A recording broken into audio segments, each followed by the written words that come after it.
Welcome back to Up Front. The state lawmaker who might be the next person to lead Assembly Democrats says his caucus needs some new energy.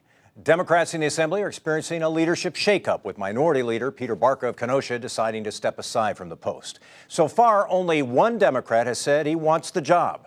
State Representative Gordon Hintz of Oshkosh is in his sixth term in the Assembly, and he joins us now on Up Front. Representative, it's good to have you back on the program. Glad to be here, Mike. What do you mean the Assembly Democrats need new energy? What do you mean by that? Yeah, well, I mean, Democrats statewide, we're a Big Ten party. There's a lot of different ideas, a lot of different values that represent our constituencies in the state, and that's really, the diversity is our strength. But I think right now is about coming together around the values of opportunity, fairness, and community, and making sure we're in the best position to hopefully take advantage of what could be a favorable 2018 cycle at a time when the Republican Party popularity is at an all-time low.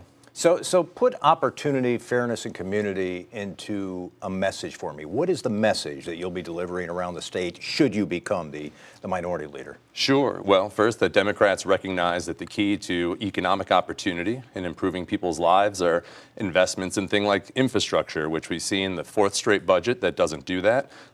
Long-term sustained investments in public education and the university system.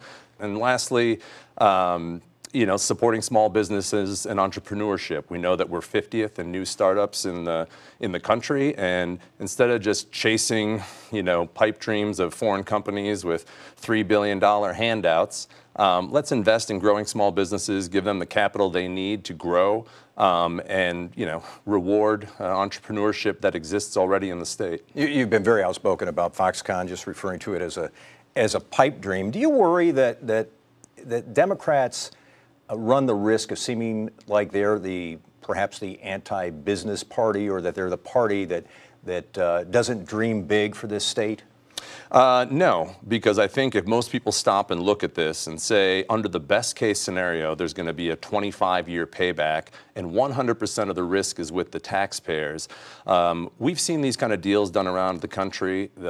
Traditionally, they don't work. They're expensive, and there's no guarantees that the jobs are going to be here in the long run. One of the themes of the 2016 election was people that were tired of an economy that didn't work for them. And I think maybe it plays differently in parts of southeastern Wisconsin, but around the state, whether it's small business owners or others, they just see Governor Walker and the Republicans chasing more handouts for billionaires who wouldn't have come here without this significant price. And so, look, I'm excited anytime. You're not rooting for failure, though. Democrats don't want to see this fail. Not at all. In fact, when the announcement was made, I thought, oh, this is an exciting opportunity. Let's see what the details are. Of course, the details were written on a piece of paper initially, but you have to look at not just what the direct costs are, but what the indirect costs are, especially long term. I mean, every dollar that we're going to be paying to this company, and they are cash payments because they're not paying taxes, is a dollar that we're not going to be able to spend on K-12 education, the university system, things that economists will tell you are a much better return on investment.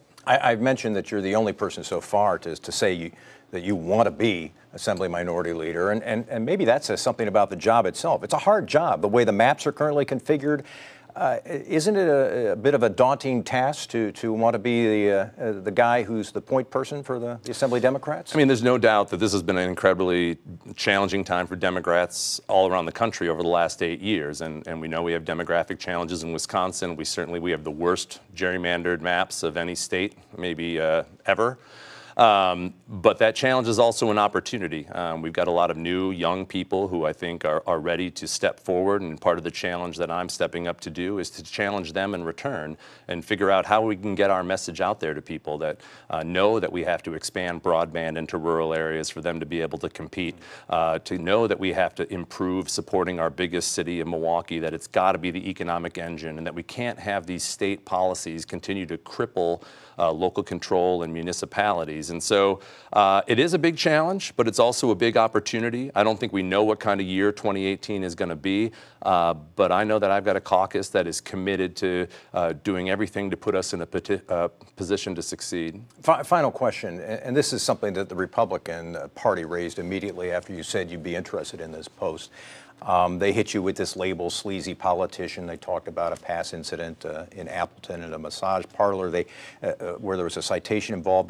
But I think more important to this discussion is after the Act 10 vote, this incident that occurred where you yelled at then lawmaker Michelle Litchens and told her she was blanking dead. The question is it about temperament? If for leadership posts, do you have the right temperament for that post? Well, that's the challenge that's out there. It's something that I'm self-aware of. I mean, when I'm upset, it's usually because I'm upset. You know, there's good ways that comes out and bad ways that comes out. I'm self-aware to know what my strengths and weaknesses are, and I certainly had to make that assessment as I take something like this on. But no, I'm confident in my ability to be able to motivate us, to be able to put people in the right positions to succeed, and hopefully be able to inspire us as well. So I think the positive side of having energy and believing in what you do is that I think I'm going to be able to do that. Gordon Hintz is interested in being the next Assembly Minority Leader. Thanks very much for being with us today. We appreciate it. Governor Walker expects to sign the Foxconn bill later this week. Both the Assembly and Senate passed the measure last week. You'll find the latest on this story on the website of our editorial partner, WizPolitics.com.